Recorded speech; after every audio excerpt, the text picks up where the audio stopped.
Salut à tous et bienvenue sur le OM Talking Geneva. Nous allons bien sûr revenir en détail sur le match contre Manchester City et cette lourde défaite 3-0. Un dur retour à la réalité alors qu'on avait gagné en championnat samedi dernier contre Lorient. Nous analyserons bien sûr ce match, nous reviendrons en long, en large. Que doit-on faire pour l'avenir? Est-ce que AVB doit trouver une autre dynamique pour retrouver des meilleurs résultats? Nous allons bien sûr aussi revenir en détail sur le focus des joueurs avec 3 joueurs à la loupe que nos chroniqueurs analyseront. Et nous parlerons de la suite de l'aventure en Champions League. Est-ce qu'on peut espérer un miracle d'être qualifié ou est-ce qu'on doit tout miser sur l'Europa League? Nous en débattrons bien sûr.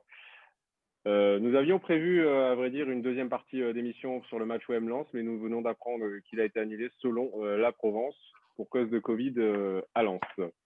Et dans la troisième partie de l'émission, nous aurons un invité exceptionnel. Une fois de plus, vous le savez, on ne fait pas les choses à moitié au OM Talking Geneva. Nous serons en direct avec lui.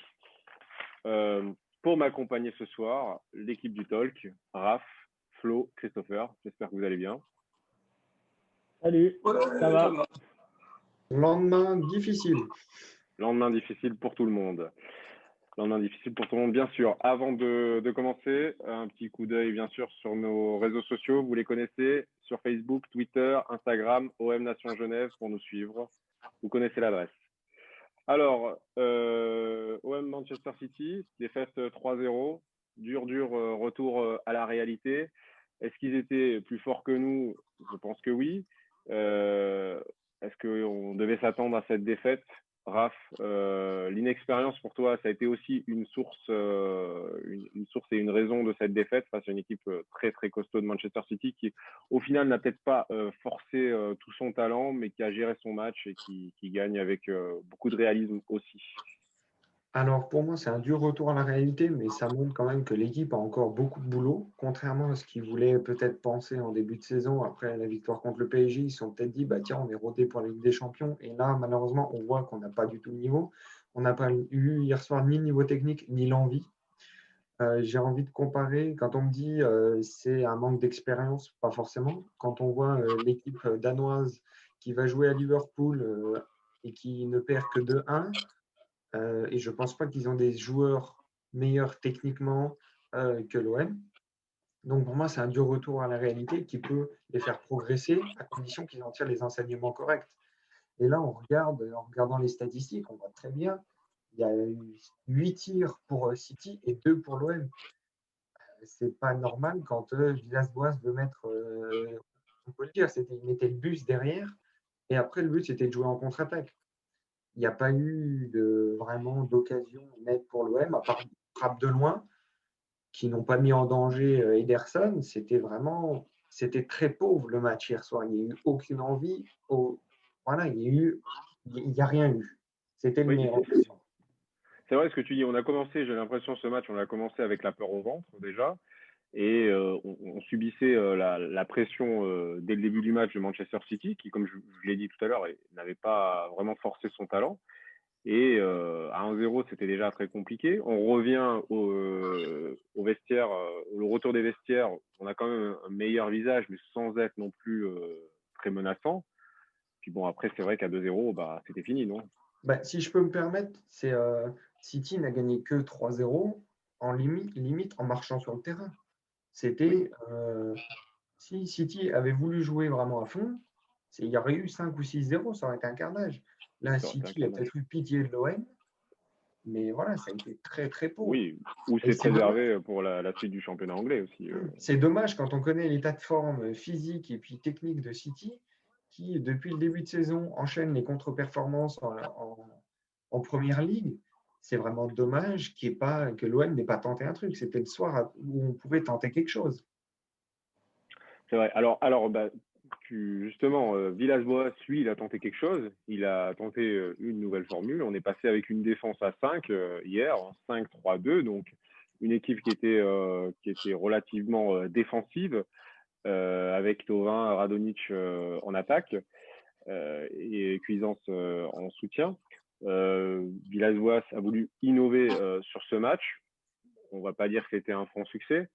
Qu'est-ce qu'on doit changer pour l'avenir? Qu'est-ce qui doit changer pour retrouver une nouvelle dynamique, pour une nouvelle dynamique de résultats, déjà pour le championnat, pour qu'on ait de meilleurs résultats?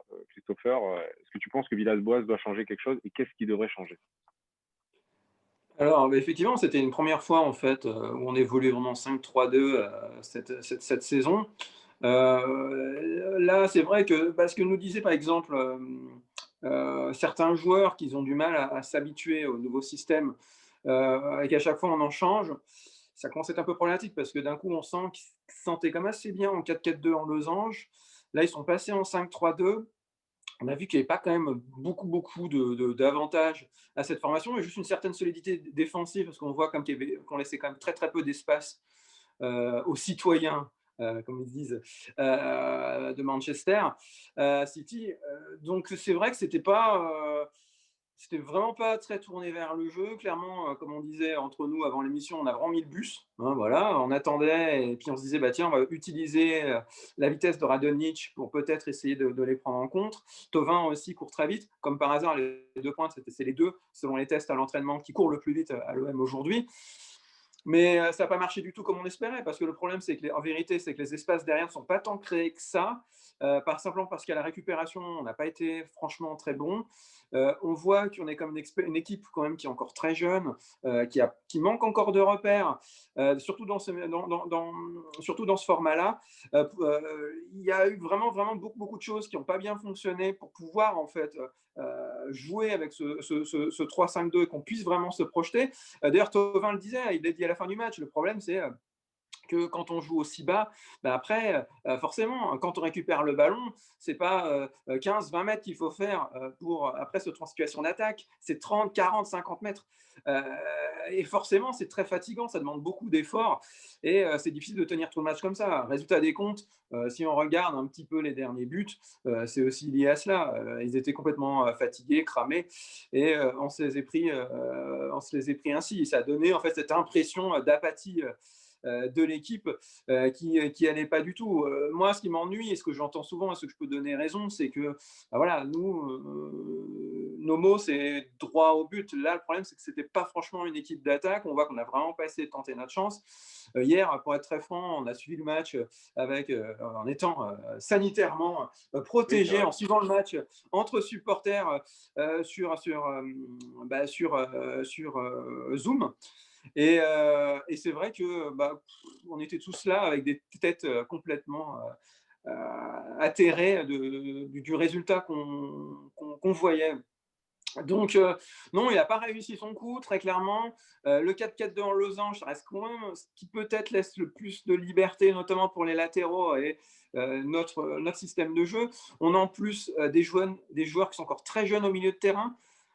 Faut rappeler que Cuisance a 21 ans, Camara a 21 ans. Enfin, et puis Gaï a 21 ans. Donc techniquement, pour avoir un trio de notre milieu de terrain pourrait être juste de cet âge-là. Donc oui, il y a beaucoup de travail, beaucoup de choses à revoir, beaucoup d'automatismes à se créer. AVP a vraiment du pain sur la planche pour essayer vraiment qu'on soit une équipe capable de, comme ça, un coup, paf, allez, on est en 4-4-2, paf, on est en 5-3-2, et puis qu'on passe d'un système à l'autre.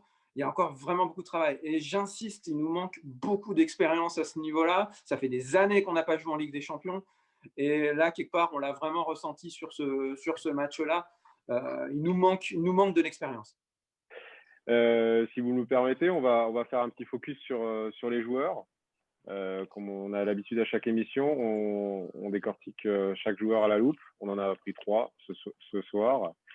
On va commencer avec toi, Raph, sur la prestation de Jordan Amavi. On l'a quand même vu beaucoup courir. Il s'est quand même donné. Moi, je trouve qu'il est quand même en progrès. Alors oui, à ma vie, alors si on prend du point de vue depuis le début de la saison, il a entraîné de progrès par rapport à l'année dernière.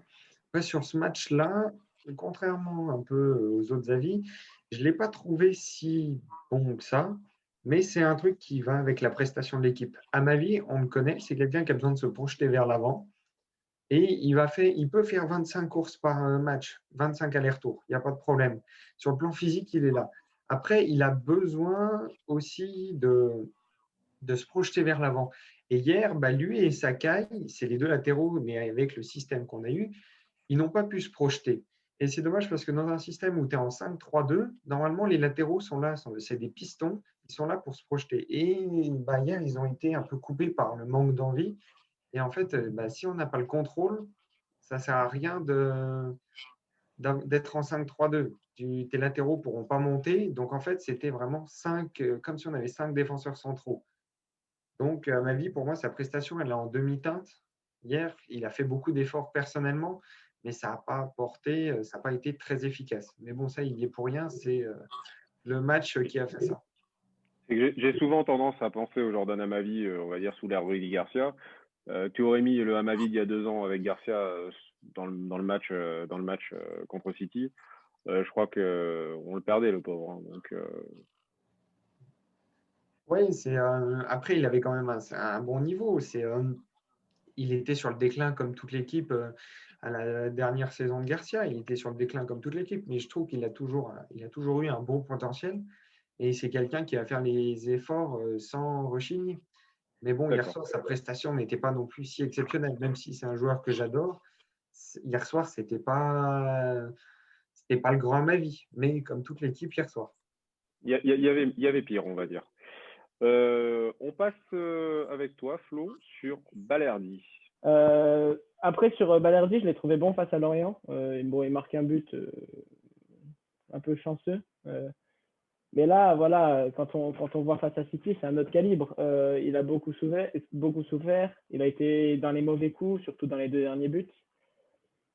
Ouais, il a laissé Foden centrer. Bon, après, c'était avant qu'il reçoive le ballon.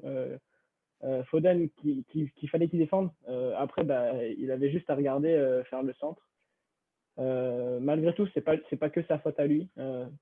Ensuite, sur le 3-0, il s'est jeté, mais il n'a pas réussi à dévier le centre de Kevin De Bruyne. Et encore, je suis même pas sûr que s'il l'avait dévié, je pense que ça serait rentré dans le but un contre son camp. Donc, il aurait pris plus cher.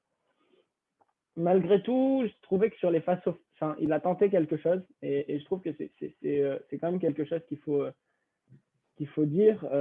Il a tenté. Il a été meilleur que Douye Chaitatsar. Et pourtant, on dit que Douye Chaitatsar, c'est le meilleur défenseur de l'OM ces 2 dernières années.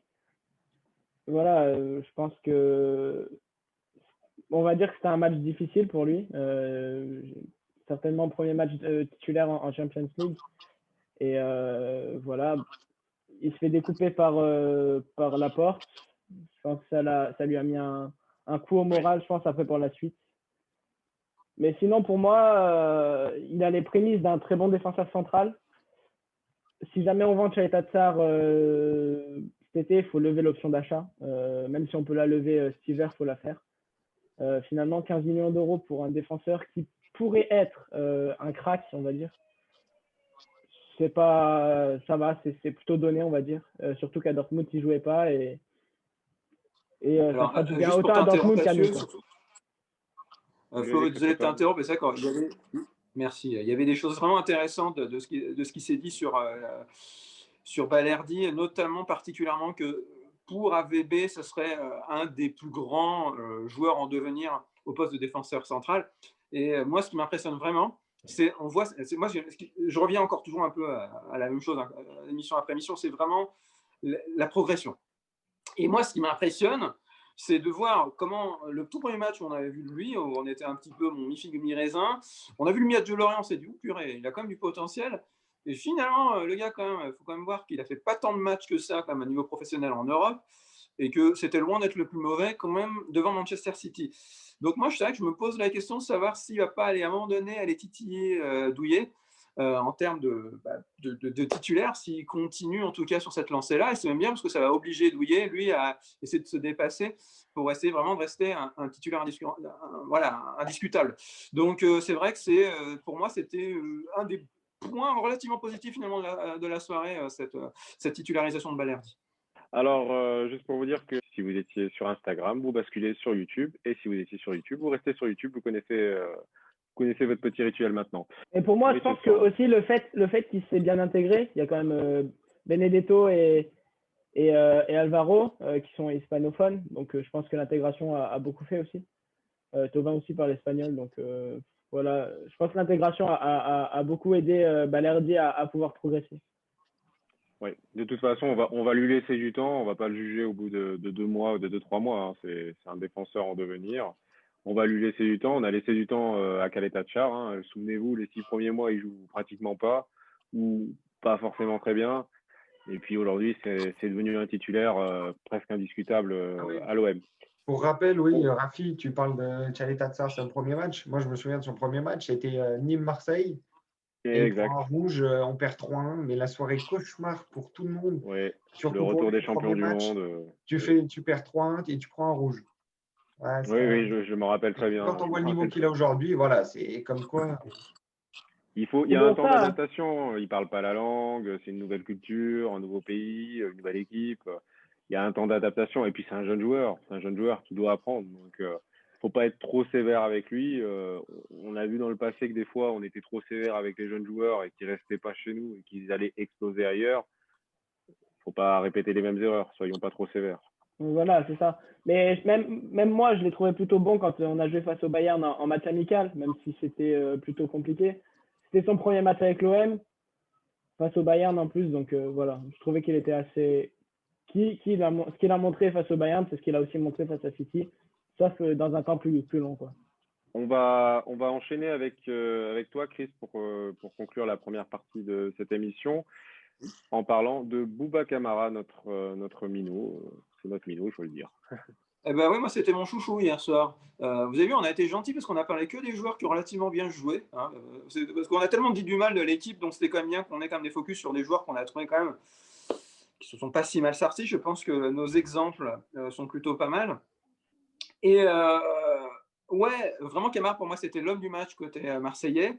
Il a vraiment surnagé. Et c'est vrai qu'on se pose souvent la question de se dire, bah, tiens, il faudra un jour qu'on vende des joueurs.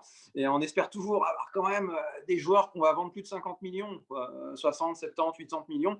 Le rêve, Et là, le rêve. Camara, à mon avis, là, il a dû taper dans l'œil de plus d'un Anglais, hein, parce que vraiment, il s'est mis à niveau. C'est-à-dire qu'il ne faut pas oublier que la Champions League, et c'est ça tout le problème, en fait, de vendre des Sanson, des Douillet et compagnie, c'est que ces joueurs sont censés se mettre à niveau quand on a Champions League. Le gros problème qu'on a pour l'instant sur les 2 matchs qu'on a fait, c'est qu'on ne s'est pas mis au niveau. On est resté comme quand on joue en Ligue 1. Donc, bon, alors ça peut passer contre Lorient ou contre toutes les équipes qu'on a pu affronter. Mais là, c'est plus compliqué. Là, Camara, vraiment, il m'a impressionné. C'est-à-dire que vraiment, à la récupération, on le voyait en essayer d'avoir des ballons pour sauter des lignes. Vraiment, il a usé de son physique pour essayer vraiment d'à chaque fois de faire la bonne passe, d'essayer de faire le bon contrôle, d'essayer d'être en avance sur ses adversaires. Il a été très souvent en avance sur ses adversaires.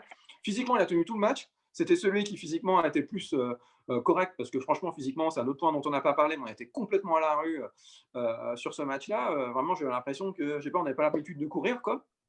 Là, vraiment, lui, il était là, il était bien dans le match. Vraiment, il a été extrêmement précieux. Au point, finalement, quand j'ai eu là, je me suis dit, bah tiens, en fait, finalement, sur ce match-là, s'il y en avait un qui n'aurait pas forcément servi, c'était Rongier. Parce que, bah, justement, finalement, bah, Camara, il a fait un peu tout le job à lui tout seul au niveau de la récup. Et il a été bon. Il a juste été bon, quoi. Voilà. C'est après, malheureusement, que ça n'a pas été, très bon chez nous. C'est dès qu'il a fait une passe de plus, après, on a mal utilisé le ballon. Ok.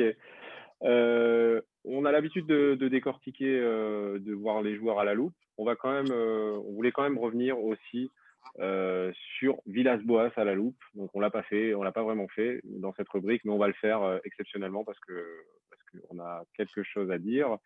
Raph, je crois que tu avais envie quand même de revenir un peu sur Villas-Boas à la loupe. Alors ouais, moi, dès le début, j'ai été un fervent partisan de Villas-Boas parce qu'il était très pragmatique dans sa communication, il était clair, il ne nous vendait pas du rêve. Il nous a dit, moi, mon objectif l'année dernière, c'est de faire deuxième, enfin, c'est de finir sur le podium. Il l'a fait avec, certes, le Covid. Mais là, cette année, je trouve que en Ligue des Champions, il est toujours un peu en mode, bon, on va essayer. Si ça ne marche pas, c'est pas grave, c'est qu'on ne devait pas réussir. Et je suis un peu déçu de cette attitude, notamment là, contre City, on s'attendait à ce que l'OM fasse un gros match. Et comme contre le PSG, on s'est dit, l'année dernière, contre le PSG, on en prend 4 parce qu'avant le match, il dit, oui, mais le PSG est dans une autre sphère, donc on va faire autre chose. Et là, cette année, il dit, bah, écoutez, on va essayer de faire quelque chose contre le PSG, on va jouer. Cette année, on va jouer et puis on gagne. Là, moi, je me suis dit, bah, contre City, il devrait faire la même chose. Il a vu que ça pouvait marcher. On a les joueurs qui peuvent avoir la motivation pour le faire. Et là, c'était vraiment… Villas-Boas, je me demande s'il n'est pas un peu à court d'idées sur certains trucs et qui ne s'obstine pas à faire jouer des joueurs qui devraient un peu aller sur le banc. Ok, mais excuse-moi, Raph, est-ce que tu penses qu'aussi il n'est pas à court d'idées dans son discours d'avant-match? Parce que il a eu, je pense, un discours d'avant-match contre le PSG qui a dû être très bon parce que l'état d'esprit de l'équipe était bonne. Les joueurs ont tout donné sur le terrain. Là, on a quand même le sentiment sur le match contre City que les joueurs ont fait limite un non-match. On fait un non-match, ils avaient la peur au ventre. Est-ce que peut-être son discours d'avant-match n'était pas le bon non plus? On ne parle pas de ses choix tactiques, mais limite de son discours, vraiment son discours d'homme. Est-ce que son discours d'avant-match, c'était pas le bon? Est-ce qu'il leur a dit vraiment de défendre, vraiment de défendre et de tenir un résultat? Peut-être aussi doit-il changer son management humain, j'ai envie de dire. Moi, ce qui m'étonne à chaque fois, c'est que quand il tente contre des grosses équipes des coups, que ça réussit et qu'il les réessaye un autre match après. Par exemple, quand il a mis Lopez à droite, on l'a vu l'année dernière contre Lyon, ça a super bien marché contre Lyon, mais le match d'après, ça ne marche plus. Et il l'a retenté d'autres matchs après. C'est là où je me dis, bah, c'était un coup de poker sur ce match. Et là, on voit contre Bordeaux, qui n'est pas une équipe exceptionnelle, comme l'avait dit Pierre Ménès, c'était une équipe voilà, où on travaillait le 4-4-2. On voit qu'il y a du potentiel, il y a un énorme potentiel dans ce 4-4-2 parce qu'on a les joueurs pour jouer dans ce schéma-là. Ils ne le retentent pas après contre des grosses équipes. Et c'est parce que jouer en 4-4-2 contre Lens ou contre Bordeaux, c'est bien, ça te fait gagner des points. Mais tester tes joueurs pour voir s'ils ont vraiment le bagage technique et physique contre des grosses équipes, contre par exemple la City, j'aurais bien aimé voir en 4-4-2, on aurait peut-être plus les gêner avec un milieu plus dense qui les aurait empêchés de contrôler totalement le ballon. Je ne sais pas ce qu'en pensent les autres chroniqueurs, mais pour moi, la compo de Villas-Boas hier soir était en fait annonçait la défaite dès le début. Justement, oui, tour alors de moi, table. Rebondir. Tour de excuse-moi, je veux juste faire un tour de table et après je te redonne la parole, Christopher. Là, tour de table. Je m'enflammais justement sur ce qu'était en train de dire. Alors enflamme-toi, on fera le tour de table après. Très bien, ouais, enflamme-toi, vas-y. Mais oui, parce que effectivement, je ne peux que te donner raison parce que moi, j'ai vu une vraie corrélation avec le match qu'on avait eu contre PSG l'année dernière. Je ne sais pas si vous vous souvenez, c'est qu'il avait devant la presse en fait un discours extrêmement négatif, extrêmement pessimiste, extrêmement fataliste. Et en fait, il s'est fini un peu pareil. En fait, ça m'a beaucoup rappelé ce match contre PSG. Et en fait, j'aimerais revenir à ce que tu disais là, en fait, sur le discours d'avant-match et sur le rapport aux médias. C'est-à-dire que je ne sais pas exactement quels sont ces discours d'avant-match. On verrait que justement, on reviendra, parce que moi, ma question que je vais poser tout à l'heure à notre invité du jour, pour ne pas le spoiler, vous verrez que ça porte justement sur ces causeries d'avant-match et sur certaines stars de la causerie d'avant-match qu'on a eu parmi nos entraîneurs par le passé. Et c'est vrai que je me pose la question de savoir s'il est vraiment bon à galvaniser ses troupes. Le fait qu'il soit bon entraîneur, le fait qu'il sache technicien, c'est un excellent technicien. On sait que tactiquement, son équipe est bien en place. Même hier, moi je suis désolé, hier, j'ai trouvé que son 5-3-2 vraiment était bien d'un point de vue tactique. Hein, c'est-à-dire, on voyait l'équipe en place, on voyait vraiment la ligne de 5, on les voyait tenter des choses. On voyait vraiment l'application de ce que AVB leur a demandé. Il n'y a pas de problème. Mais c'est vrai que je pense, et c'est ça dans le fond, ce que AVB, je ne suis pas sûr qu'il ait compris. Ce que lui reprochent les supporters, c'est le fait qu'on ne les voit pas s'arracher. On les sent pas, en fait, vouloir. J'entendais, ouais, on les sentait pas mouiller le maillot, c'était presque trop clinique, sa façon de jouer. Et je me souviens très bien qu'on avait déjà eu ce même problème, en fait, contre PSG, où il était complètement défaitiste déjà avant. Et on se retrouve dans la même chose, c'est-à-dire qu'ils ont perdu. Alors là, il y avait tous les supporters qui étaient catastrophés, ils disaient, mais qu'est-ce que c'est que c'était ce match-là? C'est le PSG, là, c'est pareil, là, c'est la Ligue des Champions. Donc, on revient exactement avec le même type de discours. Et c'est vrai que moi, je m'interroge beaucoup sur ce discours d'avant-match, savoir si vraiment il ose, en fait, un petit peu, même en étant clinique dans sa façon de jouer sa tactique, pourquoi il n'essaie pas plus de galvaniser ses troupes et pourquoi est-ce qu'on les en conséquent, pas plus se galvaniser sur le terrain, même s'il faut faire du sale boulot, même s'il faut faire, comme disait Thauvin justement en interview d'après-match, comme je disais tout à l'heure, s'il faut faire 50 mètres en courant. Après, il y a aussi un autre point que j'aimerais revenir, parce qu'on n'en a pas trop discuté, et qu'AVB met souvent en avant, et je pense qu'il n'a pas tort, le fait qu'il manque le public à domicile, je pense que ça nous fait énormément de tort. Et je pense qu'il ne faut vraiment, vraiment pas qu'on limite ce point-là. C'est un point super important. Et je pense vraiment que dans les derniers efforts, des fois, que doivent faire les joueurs, quand il faut vraiment s'arracher, je pense que d'être au Vélodrome, d'avoir un public derrière, c'est un point essentiel. Ah, Et, c'est sûr. et oui, donc pour en revenir à AVB, moi, je tiens aussi à dire que je crois toujours en lui. Je suis toujours un fervent supporter de cet entraîneur. Je pense qu'il défend ses joueurs actuellement, et il le fait bien. C'est-à-dire que là, actuellement, je pense beaucoup, s'il y en a qui disent oui, il fait du Garcia, c'est de la garciasisation d'AVB. En vérité, je pense qu'il est en train de faire AVB, c'est qu'il se dit ouh, là, on n'est pas dans une super période. J'ai intérêt à ce que les fléchettes soient sur moi plutôt que sur les joueurs. Mais je pense que AVB, voyant son intelligence, et ça a l'air d'être peut-être un des entraîneurs les plus intelligents qu'on ait jamais eu, je pense qu'il est tout à fait au courant de la situation. Je pense qu'il sait très bien où sont les problèmes de l'équipe, mais qu'il ne peut pas en fait voilà, cramer ses joueurs en disant bah, il y a lui qui a un problème. Parce que dans ce cas, là, vous êtes sûr que la saison est terminée et puis on n'arrivera jamais à s'en sortir, quoi. Donc je pense qu'en interne, il cherche des solutions. Moi, je lui fais toujours confiance. Je pense juste, et il a raison, qu'on ait une série de quelques belles victoires et qu'on fasse une belle victoire un peu fondatrice contre un gros. Peut-être ça sera peut-être à Porto, on verra. Et je pense que dans ce cas, la machine pourrait se relancer. D'accord. Alors moi, je vais vous proposer un tour de table, si vous le voulez bien, en l'introduisant de la façon suivante. AVB a été agacé dans une de ses dernières conférences de presse par des questions qui revenaient régulièrement, des questions récurrentes sur la tactique. Il a commencé à être agacé en disant « Vous êtes toujours en train de me demander 4-4-2 losange, 5-3-2, je suis agacé qu'on me parle tout le temps de tactique. » Il a tenté une défense à 5 contre Manchester City.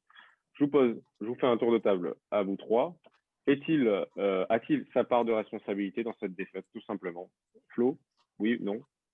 Comme j'ai dit tout à l'heure, il a sa part de responsabilité. Maintenant, quand on regarde qu'à la mi-temps, il a dû faire, je pense, un discours quand même galvanisant, enfin, pour que les joueurs se bougent un peu le cul, parce que c'est un peu le cas en attaque. On a vu direct que ça a marché. Direct après, on a vu dans les 10-15 premières minutes de la deuxième mi-temps que les joueurs, ils allaient chercher le ballon, ils allaient faire les 20, 30, 40 mètres qui manquaient pour aller au but, comme tu disais, Christopher. Et en fait, justement, je pense que AVB a sa part de responsabilité, mais aussi les joueurs, parce que finalement, ils étaient crevés. Et quand tu passes une mi-temps à défendre et à courir de partout pour récupérer le ballon, pour éviter de ne pas te prendre un but de plus, t'es fatigué. Et puis derrière, tu fais 15 minutes intenses pour aller récupérer le ballon et tenter un tir pour aller peut-être marquer, pour revenir à un partout. Et ça te fatigue encore plus. Et je pense que les erreurs d'après, pour les 2 derniers buts, ça vient de là. Donc voilà, les joueurs et AVB ont leur part de responsabilité pour moi. D'accord. Raph? Non, pour moi, oui, il a, comme tout le monde, comme tous les joueurs, il a sa part de responsabilité. Après, il faut aussi que les joueurs se remettent en question, parce que même si Villas-Boas fait une super compo, tout ça, si les joueurs ne se bougent pas 2 minutes, ça ne va pas le faire. Mais bon, moi, j'aime bien comme son style, tout ça, sa communication, la personne qu'il est. Mais ouais, sur ce match, il est quand même assez responsable, je trouve, d'avoir tenté une défense à 5, alors qu'en face, il y avait potentiellement qu'un vrai avant-centre. C'est pas le choix le plus judicieux qu'il ait pu faire dans sa carrière à l'OM. En face, il y avait pas d'avant-centre. Hein. Il n'y avait pas d'avant-centre de métier. Oui, Sterling, c'est un ailier. Ferran Torres, c'est un ailier. Donc, Foden, mais c'est un Sterling milieu. joue quand même assez avant-centre ces derniers temps à City, pour avoir regardé certains matchs. Sterling joue assez souvent avant-centre, vu qu'il manque Agüero, que Gabriel Jesus n'est pas forcément le choix numéro 1 de Guardiola. C'est comme ça. Ok. Christopher, on va conclure avec toi. Est-ce que AVB est responsable, à sa part de sa responsabilité, pardon, dans cette défaite également? Moi, j'aimerais revenir sur ce qu'a dit en fait quand il a préparé son compo. AVB a donné quelques éléments assez intéressants. Il a dit qu'il craignait beaucoup la stratégie de Pep Guardiola parce que pour lui, c'était celui qui a littéralement inventé en fait la relance basse. C'est-à-dire l'idée en fait qu'il a vraiment commencé avec Barcelone, de se dire qu'une attaque va vraiment commencer à se relancer très très très bas et par une succession de passes, en fait, revenir vers l'attaque. Et en fait, il avait peur, en fait, justement, d'essayer d'aller agresser une équipe comme ça, qui est aussi bonne à la relance.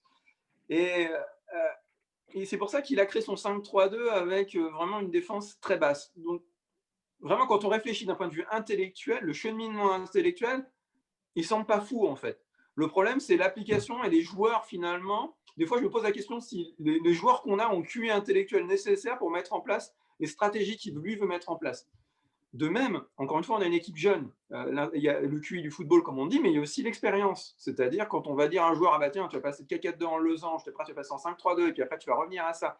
Typique, par exemple, on a entendu Rongier qui râlait un petit peu là-dessus, qui disait que lui, il ne savait plus quelle stratégie il fallait faire, etc. Et tout.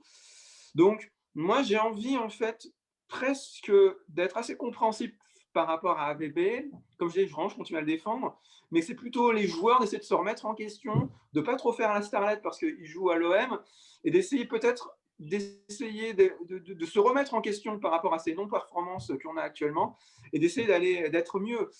Et je pense que AVB, on a intérêt à l'avoir sur du long terme, qui reste vraiment encore peut-être 1 ou 2 saisons avec nous, et vraiment qu'on voit en fait l'évolution de certains joueurs et qu'on voit l'évolution de l'OM vraiment en Europe, parce qu'on a besoin d'avoir plusieurs matchs en Coupe d'Europe, plusieurs saisons de suite, pour vraiment en fait qu'on reprenne en fait cette expérience et qu'on puisse être plus à l'aise et qu'on évite ces purges comme on a eu hier. Et on rappelle pour terminer sur ce sujet que AVB a souvent déclaré que l'OM pourrait être son dernier club comme entraîneur, qu'après il voudrait probablement un autre challenge dans sa vie, pourquoi pas président de Porto vu que c'est son club de cœur. Alors on va continuer en se posant la question si 2 matchs, 2 défaites, 0 points, est-ce qu'on doit tout miser maintenant pour une qualification en Europa League? On se souvient qu'on a quand même vécu des belles épopées dans cette compétition, parce que la 2e place de ce groupe va quand même être assez compliquée. Est-ce qu'on doit viser la 3e place? On a un invité qui arrivera dans une seconde partie d'émission, qui a lui aussi vécu une épopée en Coupe de l'UEFA à l'époque, qui est l'actuelle Europa League. Est-ce qu'on doit tout donner pour y arriver? Flo? Pour moi, il y a 2 raisons pour lesquelles il ne faut pas abandonner. Déjà, la première, c'est mettre fin à cette fameuse série, cette mauvaise série de 11 défaites d'affilée en Champions League. C'est impossible. Il y en a qui disent oui, mais regardez les adversaires, c'est Bayern, c'est Naples, Dortmund, Arsenal, City, à part Olympiakos. Il y en a d'autres qui disent mais c'est pas acceptable, une défaite c'est une défaite, une série c'est une série, tu perds. Voilà, donc en plus, si on arrive à perdre, voilà. Non mais si on perd face à Porto la semaine prochaine, franchement, 12 défaites d'affilée, c'est pas arrivé depuis Anderlecht, et on serait la risée de l'Europe. Donc à jamais les premiers pour l'avoir gagné, mais à jamais les premiers aussi pour avoir fait 12 défaites. Voilà, moi c'est ça. Donc il faut absolument, au moins faire un nul face à Porto. Et je pense que c'est un truc qui doit tourner dans les têtes des joueurs aussi certainement. Et c'est peut-être pour ça aussi qu'ils font des mauvais matchs. Enfin, je l'espère que c'est à cause de ça, parce que si c'est à cause de leur niveau, on est un peu dans la merde. Sinon, après, la deuxième chose pour lesquelles il ne faut pas abandonner, c'est au moins jouer l'Europa League et finir 3e, quoi. Pour le coefficient UEFA, c'est ce qui nous a porté préjudice pour ce tirage au sort de la Champions League. Hein. On termine dans le chapeau 4, dans les 2 premiers, il me semble, du chapeau 4, avec 31,5 en points UEFA, alors qu'on se retrouve avec Krasnodar, qui est à un niveau un peu inférieur à nous, on peut se le dire, qui se retrouve avec 35 points. Pourquoi ils ont fait 35 points? Parce que tout simplement, ils ont fait des campagnes d'Europa League sur les 5 dernières années, ce qu'on n'a pas fait nous. Alors, je pense que le mieux, c'est d'aller en Europa League, sauver les meubles de cette campagne qui commence à être foireuse en Champions League et faire l'Europa League, faire une grosse campagne et peut-être faire comme en 2004, réussir à atteindre la finale comme on a fait en 2004 avec Drogba. Ensuite, moi, je me demande s'il ne faut pas oublier cette saison en Champions League, carrément, et attendre la prochaine. Finir 2e. En espérant d'être qualifié. C'est ça. D'accord. Parce que en plus, c'est pas sûr qu'on aille en finale parce que si on regarde les potentiels adversaires en Europa League, de ceux qui sont déjà en Europa League, hein, on a Rome, Leicester, Arsenal, Leverkusen, Benfica, Naples, Milan, Tottenham. Donc ça va être du niveau Champions League quand même. Donc Bien sûr. voilà. Après, ce qui est malheureux dans ce que tu dis, Flo, pour arrêter cette mauvaise série, c'est cette mauvaise série, on aurait dû l'arrêter contre l'Olympiakos. On perd ce match à la 90e. On prend ce but à la 90e après avoir fait, je pense, aussi un non-match. C'est malheureux qu'on n'ait pas pris au moins un point là-bas. Christopher, tu voulais ajouter quelque chose? Oui, moi, ce que je voulais ajouter, c'est que je pense qu'il va vraiment se jouer quelque chose littéralement d'épique, un petit peu contre Porto. C'est ces grands matchs en fait qu'on aime en fait à l'OM aussi, qui écrivent en fait un peu l'histoire. Parce que toute cette histoire que partage justement AVB avec Porto, et à la fois que ce soit pour nous en fait des matchs charnières pour savoir ce qu'on va donner en fait en Europe cette saison, ça peut aller dans tous les sens. Hein. C'est ça qui est drôle. On peut écrire des histoires incroyables qui peuvent être complètement dramatiques pour l'OM, comme qui peuvent être des histoires qu'on s'en souviendra encore dans 10, 15, 20 ans, et puis on sera là encore à faire des talks tous ensemble, avec quelques années de plus, en se souvenant de ces années contre Porto. Non, vraiment, là, le match contre Porto qui arrive très vite, c'est la semaine prochaine, je crois ça, je ne vais pas te dire de bêtises. Ouais, c'est la semaine prochaine. Ouais, Mercredi ça, prochain. voilà. Bah, la double confrontation contre Porto, ça va vraiment être comment dire, un destin qui va se jouer, un destin européen, et puis même une histoire marseillaise en Europe qui va se jouer littéralement la semaine prochaine. Donc voilà, donc, je sais pas, moi je me réjouis de voir ça. Je ne fais pas trop de pronostics sur lequel finira deuxième, quel finira troisième, mais vraiment les matchs de Porto vont être beaux à voir pour toutes ces raisons, quoi.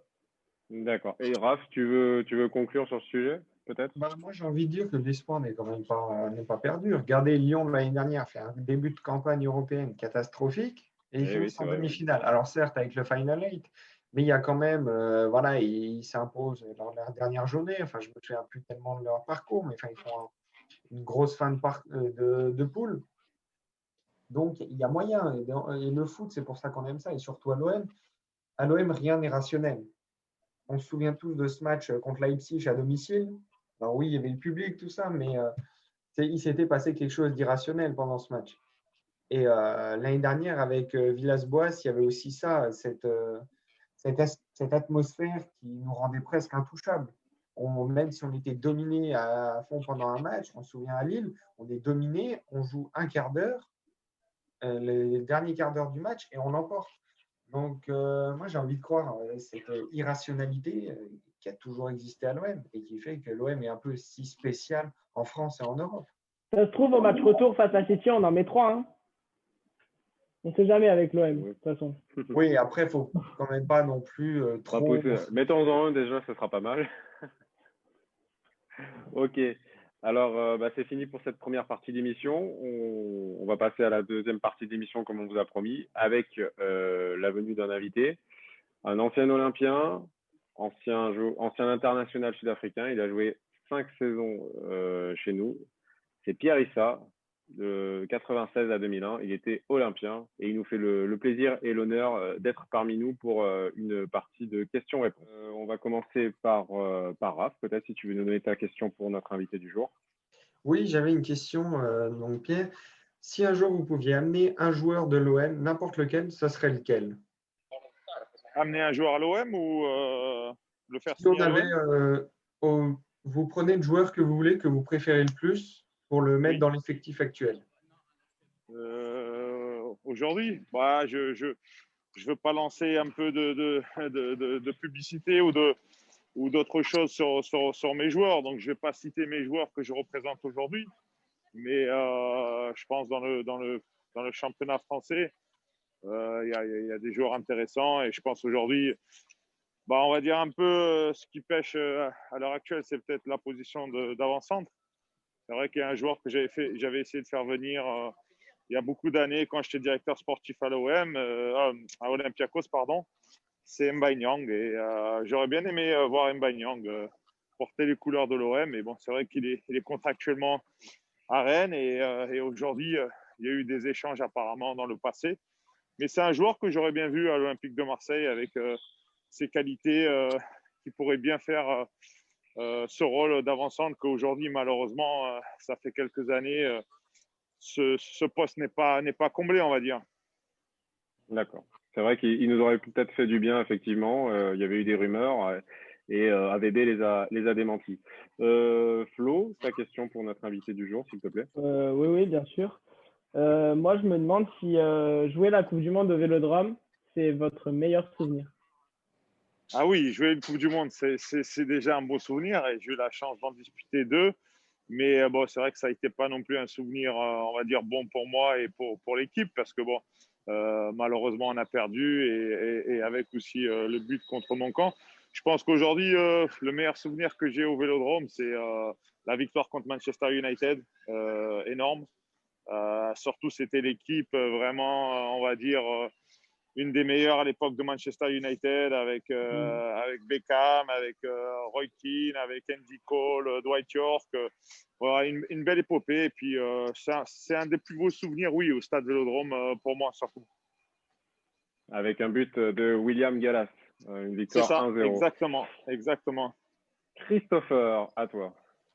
Oui, moi, ma question, c'est, en fait, j'ai lu que vous considériez aujourd'hui dans votre fonction actuelle comme un conseiller plutôt qu'un agent, ou je sais que ça Oui, avait oui, été oui. aussi en Non, tant que non, directeur sportif, plus savoir simplement oui, en oui. quoi ça Non, consistait, en fait, ce qui en faisait la différence d'un agent, quoi. bah on peut l'appeler, ouais, on va dire, il y a plusieurs façons peut-être de parler de ce métier.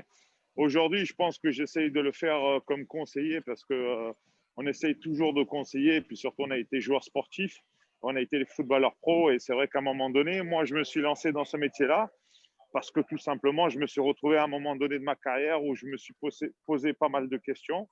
Et j'étais un peu, après mon départ de l'OM, j'ai fait Chelsea et Watford et ça a été un peu des décisions rapides et qui n'étaient pas les meilleures. Et je pense que c'est pour ça que peut-être j'aurais préféré avoir de meilleurs conseils à l'époque parce que ce n'étaient pas les clubs qui évidemment manquaient. Donc c'est pour ça que je parle plutôt conseiller parce qu'aujourd'hui, c'est un accompagnement aussi qui est important à tout âge, hein, que ce soit très jeune pour des jeunes qui signent leur premier contrat pro, que ce soit pour des jeunes qui sont sollicités et qui hésitent entre peut-être deux pays ou deux clubs. C'est vraiment donner un conseil, mais bon, à la fin, c'est quand même toujours généralement le conseiller et le joueur qui arrivent à s'entendre. Et puis, généralement, on prend tous la bonne décision, on va dire. D'accord. Et moi, alors, c'est pas vraiment une question, mais plus si tu peux nous parler de cette Oui, aventure olympienne. Tu as eu oui, la chance, enfin, pardon, excusez-moi, vous avez eu la chance de vivre l'équipe du centenaire, donc de 98-99, avec des ouais, grands joueurs comme Laurent Blanc, Ravanelli, Dugarry, Pires, et j'en passe, Kopke, Maurice, et un entraîneur marseillais vraiment mythique, Roland Courbis. Malheureusement, vous finissez à la deuxième place du championnat et perdez cette finale de Coupe de l'UEFA. Quel souvenir tu retiens de cette saison qui est quand même une saison à part? non, c'est magique. Je pense que l'épopée de Roland et tous ces joueurs qui ont signé à l'Olympique de Marseille, je vivais aussi un rêve en même temps parce que j'ai été supporter de l'OM quand j'étais jeune et pouvoir jouer avec des joueurs comme Laurent Blanc, Christophe Dugarry, Robert Pires, Fabrizio Ravanelli. Il y en a d'autres que j'en oublie. C'était fantastique, en sachant que Roland aussi avait créé une ambiance vraiment où tous les joueurs étaient vraiment. On avait tous le même but. Et c'est vrai qu'à un moment donné, malgré cette saison exceptionnelle, bon, bah, malheureusement, on finit mi-champion. Et en plus, en finale de Coupe d'Europe, on est privé quand même de 5 joueurs titulaires face à une grosse équipe de Parme. Donc, oui, il y a des regrets, mais vraiment une aventure humaine et sportive fantastique avec un Roland vraiment au summum de sa forme, on va dire. D'accord, très J'ai une bien. question liée à ça, justement. Ça ne te dérange pas, Rafi, que je la pose? Avec plaisir, Pierre Ouais. est là. Voilà, je préfère dire parce que c'est lui, notre grand Manitou, qui nous dirige. Juste une question, Pierre, concernant les fameux discours d'avant-match de Roland Courbis. Vous avez dit qu'ils étaient absolument mémorables. Qu'est-ce que vous pouvez en dire dessus? Parce que ça m'a attiré mon attention quand j'ai lu un peu des choses sur vous. Bon, mémorable, surtout avant déjà toute cette épopée européenne, c'était fabuleux. Mais pour moi, les plus belles, c'est les discours avant les classicos, hein, avant PSG, c'était juste c'était du grand Roland. Et je pense qu'aujourd'hui, des fois, quand on se recroise, on en parle encore. Tous les joueurs attendaient toujours ce moment d'avant-match où Roland allait faire sa causerie de match. Et je peux vous dire que là, après, les joueurs ils sortaient du vestiaire. Bah, c'était déjà qu'on était assez remonté, mais avec le discours de Roland, c'était encore plus. Et c'est vrai que c'est des souvenirs qui restent en nous, avec vraiment Roland qui avait à cette époque-là vraiment un management. Je pense que c'était vraiment adéquat pour l'Olympique de Marseille. Il était fait pour l'OM, mais c'est juste dommage que cette année-là, malheureusement, il nous a manqué quelques points pour être champion. Ok, très bien. Eh ben, notre émission touche à sa fin. Merci Pierre d'avoir été avec nous. Merci encore. Désolé pour les problèmes techniques. Hein, c'est pas facile. Il y a pas de souci. Hein. Alors, nous vous remercions et à bientôt. À bientôt.